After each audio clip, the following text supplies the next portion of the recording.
Hello, welcome to Biology for You. In this video, we are going to discuss real-time PCR or qPCR.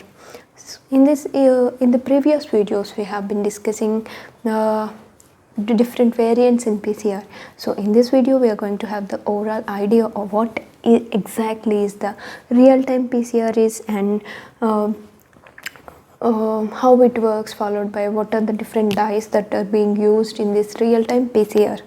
So, coming to the first point, what is a real-time PCR and how it differ from the conventional PCR? So, generally, as name indicates, it's a type of PCR. That means it is the process that means to amplify the genes, amplify the non-coding portions of the DNA artificially in vitro, that means inside the laboratory. So basically any PCR reaction is meant for the amplification or maybe for the isolation of certain portion of the gene, maybe for the identification. So likewise, this real-time PCR process is also employed to amplify the different portions of the DNA. But what is the difference between this conventional PCR and the real-time PCR? So coming to that point, basically in the conventional PCR, we are going to allow the primers to bind to these certain targets and they amplify the product that is present between these two primers, and the amplification will be carried on. So many cycles of PCR, polymerase chain reaction, will be carried on, and by the end we are going to have multiple copies of the DNA. But in the conventional PCR, we can analyze the data only once after this amplicon got accumulated. That means once after the whole process PCR amplification is completed, then only we can go for the quantification of the data. But this, in comparison, the real-time PCR or quantitative PCR, as name indicates, it is a real-time process. That means the quantification of the data or the analysis of the data can be carried in the actual time of the product that is being formed. That means as the PCR amplification is going on, the product can be analyzed, so that during the actual time of this amplicon production, we can do our analysis and we can determine the quantity of the product. We can do quantification. So that is what the real-time PCR is meant for. So what is the advantage? Why we need to go for? So why we need to go for this such real-time process? So basically, real-time PCR combines the PCR amplification with the analysis or the quantification. So in a single step or simultaneously it will happen. That means it simplifies the process of the analysis. And so what will happen? Actually, during the PCR cycle, as the time is proceeding on, the quantity of the DNA is being accumulated or will be increased. So it is always related to the initial concentrations. So normally, let us consider it as a graph, and on x-axis we are going to take the number of cycles, and here on the y-axis the PCR product.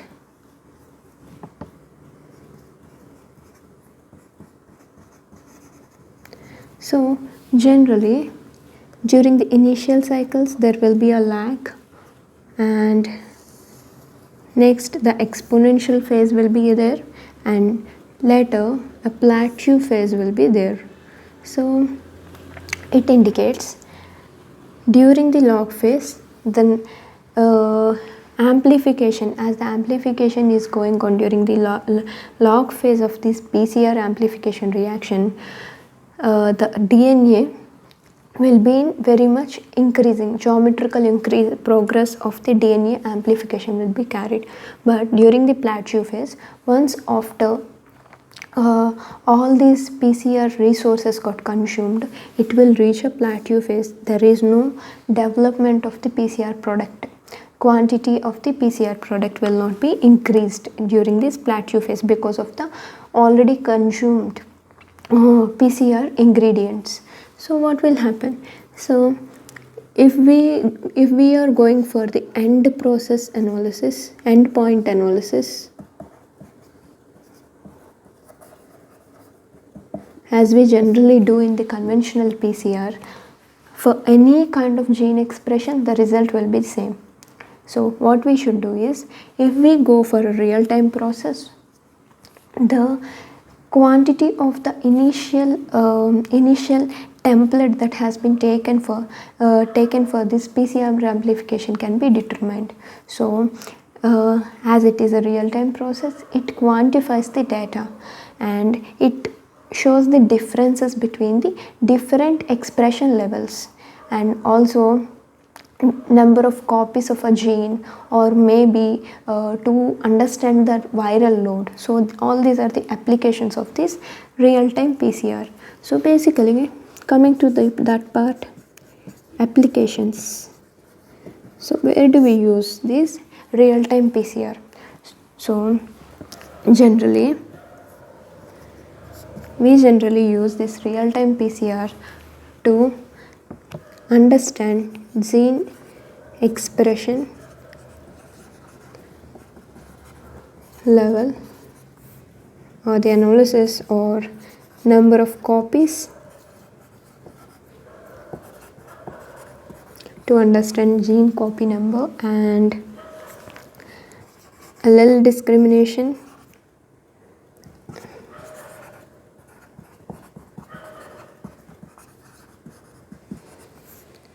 and also to estimate the viral load, and also in some process where pathogen need to be determined. So for pathogen determination,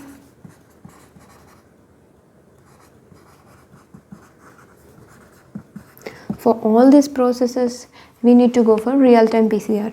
So generally the basic advantages here is the real-time analysis, the actual time, so that the amount can be quantified. So coming to the next point, how actually this real-time PCR works. So for that,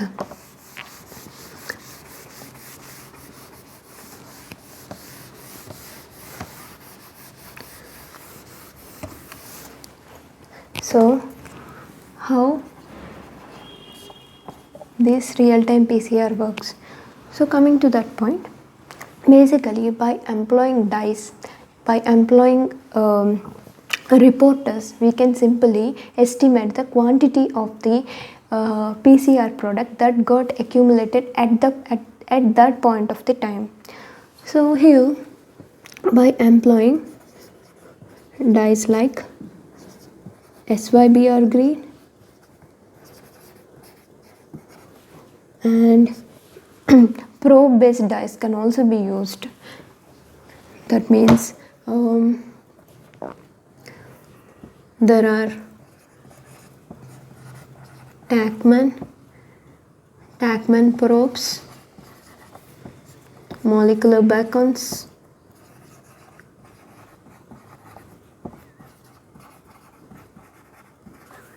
and Scorpion probes.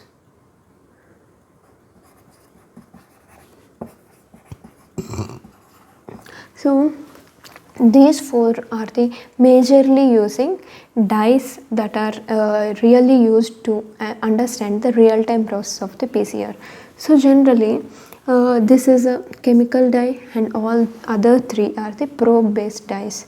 So for them, probe based dyes, the probe will be designed and to that reporter gene will be tagged. So let us understand step by step how all these dyes will work. So coming to the first dye, that is SYBR green.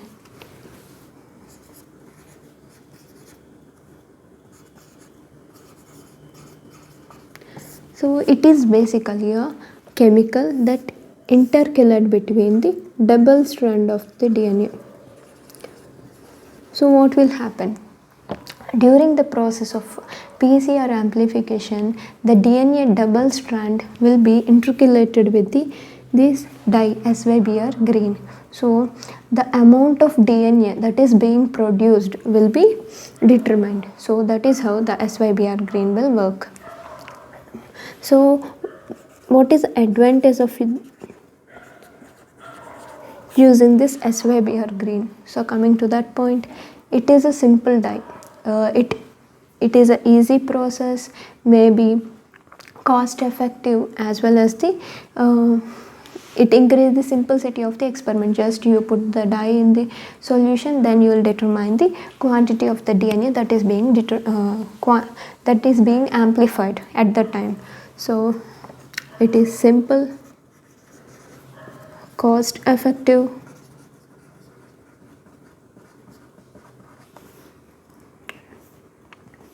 and coming to the next, what is basically a disadvantage? So what is the disadvantage with this SYBR green? So basically, as it intercalates between the double stranded DNA, dsDNA, what will happen?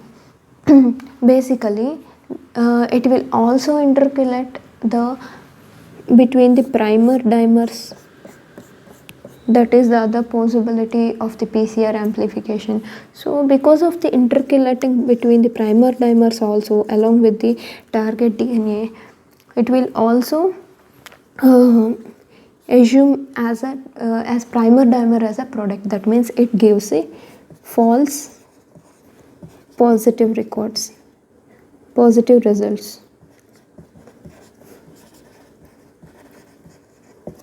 So that is what the main disadvantage of it.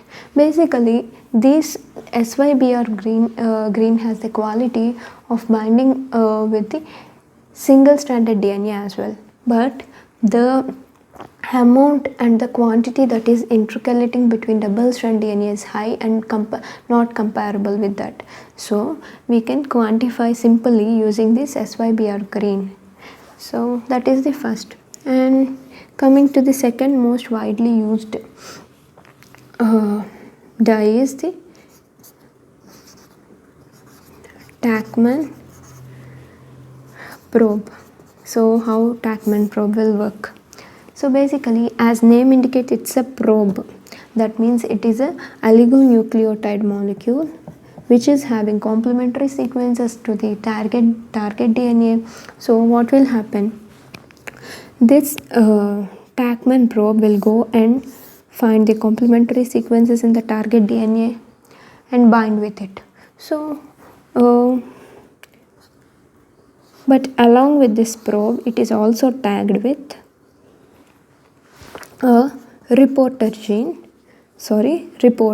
and the quencher group. So what is it?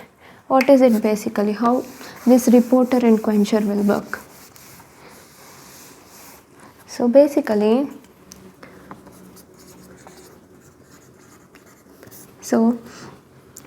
in the Tachman probe, there is a reporter and quencher. So reporter is basically a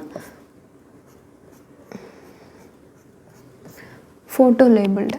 That means it is having property of emitting fluorescence. So as it emits the fluorescence, as it emits the protons, and the quencher group, which is in close proximity with this reporter group, will inhibit such emissions. So what will happen? It nullify the effect of reporter gene. It nullify the fluorescence. So when these two are in close proximity, when these two are hybridized with the DNA, the quencher group will inhibit the reporter group. So what will happen? During the process of DNA amplification in the PCR, as in the process of primer extension, as nucleotides are being added, these hybridized, as this probe is having complementary sequences, it will go and hybridize with the DNA, target DNA, so that what will happen? Once after this primers got bind with double stranded DNA and started synthesizing complementary strand to each single strand, it will eventually replaces this probe. So this probe is eventually replaced by the new nucleotides that are being added in the new strand synthesis during the PCR amplification. So what will happen? This reporter gene is free now. It is free from the quenching effect of the quencher. So what will happen? This reporter gene will start again producing the fluorescence, and it produces the signal. So that is how the signal will be produced. So that is how the Tachman probe will work. But what is the disadvantage of this Tachman probe is basically it is expensive. A probe need to be designed. That means previously we need to have the knowledge of the sequence of the target DNA. Otherwise the probe complementary strand cannot be synthesized and probe cannot be easily designed. So that is what the complication with the Tachman probe is. So coming to the next part, that is molecular beacons. How molecular beacons will work? So these molecular beacons,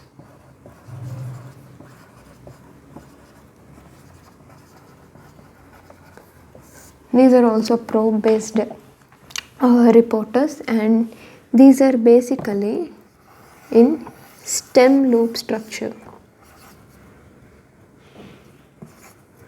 So this is the 5' end, and this is the 3' end. To the 5' end we can see the reporter, and to the 3' end there is a quencher.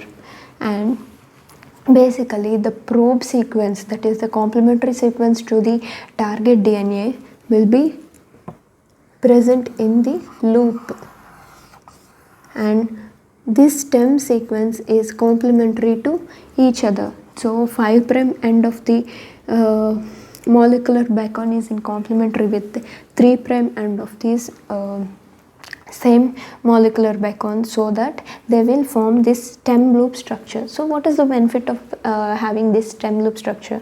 So benefit of stem loop structure is basically whenever these molecular beacons are in free form, which are not hybridized with the DNA, they will form this stem loop structure based on the complementary sequences between these 5' and 3' ends. So the reporter group will be in close proximity with the quencher group. So what will happen? Because of this close proximity, quencher can inhibit the reporter group to produce fluorescence, so that whenever the molecular beacon is in free form, it will not produce fluorescence. But whenever it binds with the DNA, that means as the DNA amplification is carried, it finds it. So during the denaturation, during the PCR amplification, during the denaturation, this loop will be opened up like this. And what will happen during annealing and the extension step, it will go and bind with the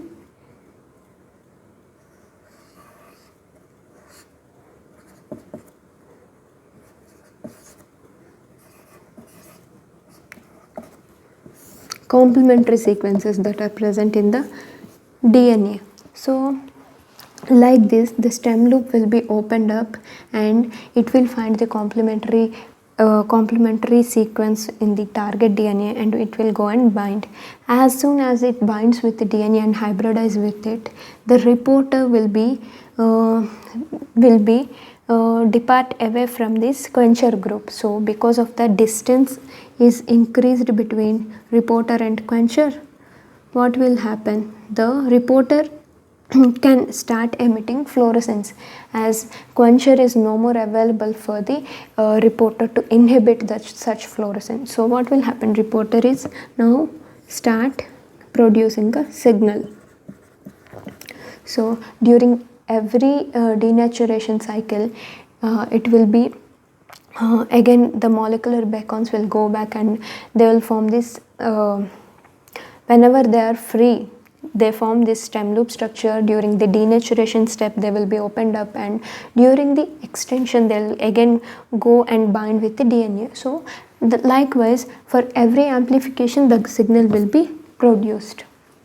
So the amount of signal will be increased as the amplification is proceeding towards the number of cycles, more number of cycles. So that is how the molecular beacons will work. So coming to the next, that is Scorpion probe. So what is the Scorpion probe? Basically it is also similar to the molecular beacon, but basically this is also attached with one more group called blocker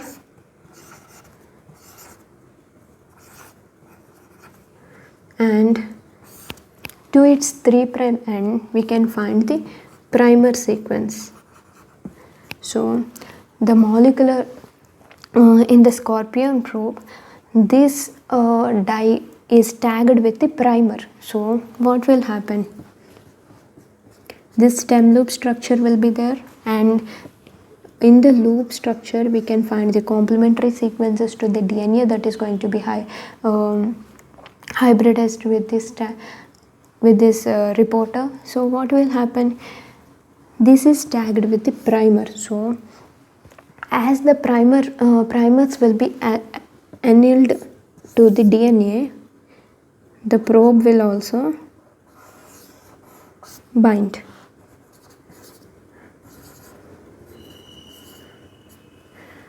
So it is tagged to the primer. So what will happen? During the denaturation step and the next extension step, again these hydrogen bonds will be broken,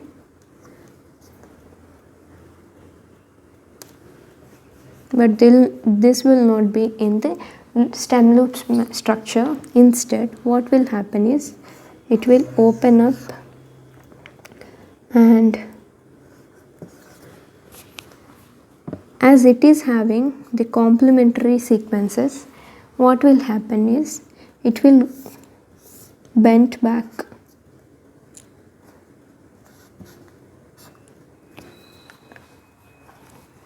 to the like this.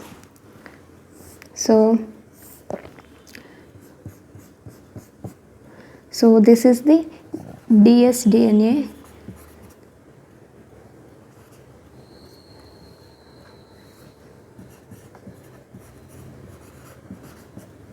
This is the double-stranded DNA that is being synthesized during the extension step, and as this PCR reaction is being carried, as the amplification is in process, is in progress, what will happen? This loop will be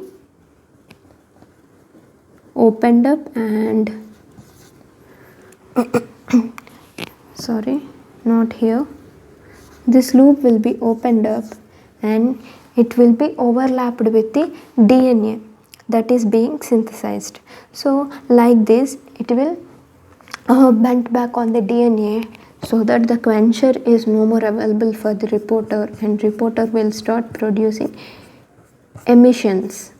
So due to the proton emissions, the fluorescence will be developed, and that can be detected by the detectors present in the RT-PCR.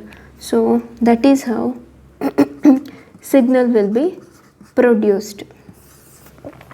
So these are the four basic dyes that are most widely used in the real-time PCR. So what are the advantages of Scorpion probe? Coming to that point, why we need to use the Scorpion probe? So as as it is tagged with the primer, it will not compete with the, as primer and annealing takes place, as the initiation of the DNA synthesis, DNA amplification at its initial steps, the probe will start binding with it. So what will happen? No more competition between the non-targeted sequences.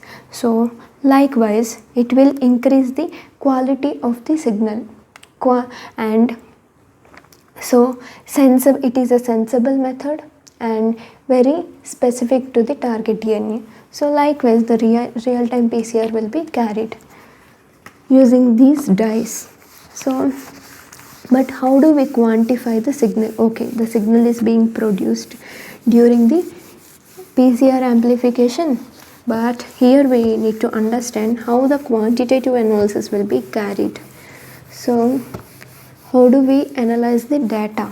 How do we analyze the signal that is being produced? So coming to that point, let us understand this graph.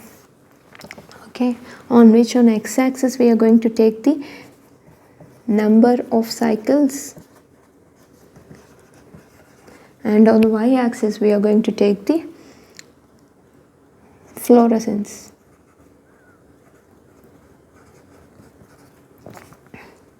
So basically there are two methods. We can go for standard curve method, or maybe comparative CT method. So these are the two methods that can be employed to analyze the data from real-time PCR. So what is standard curve method?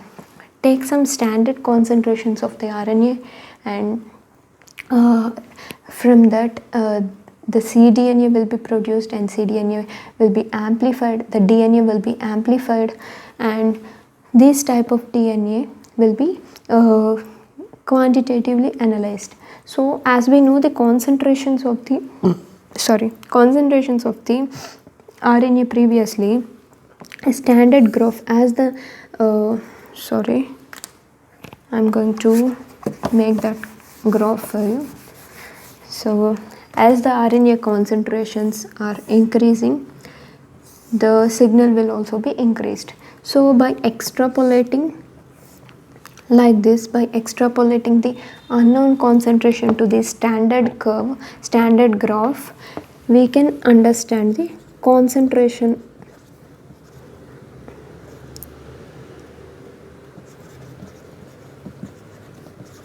of the initial material. So basically this is the concentration which is in increasing order of the nucleic acid that we have taken as a template, and this is the signal that is being produced by it as the PCR cycles are proceeding. So as the concentration is increasing, the signal will also be increased, and there we can plot a standard graph. And if we have unknown concentration, then how do we determine unknown concentration? Is just by taking this, understanding the signal and taking the point where it is exactly extrapolating to the standard curve, then you can find the concentration of initial material. So that is how we will understand the unknown concentration. But this is not the very standard method, because these RNAs are very much unstable, and if we want to go for standard procedure. Then we need to what we need to do is we need to go for the DNA synthesis and from the RNA, and then we need to do all these calculations, but that is also a tedious process again. So we generally analyze the RT-PCR data using this comparative CT method. So what is comparative CT method?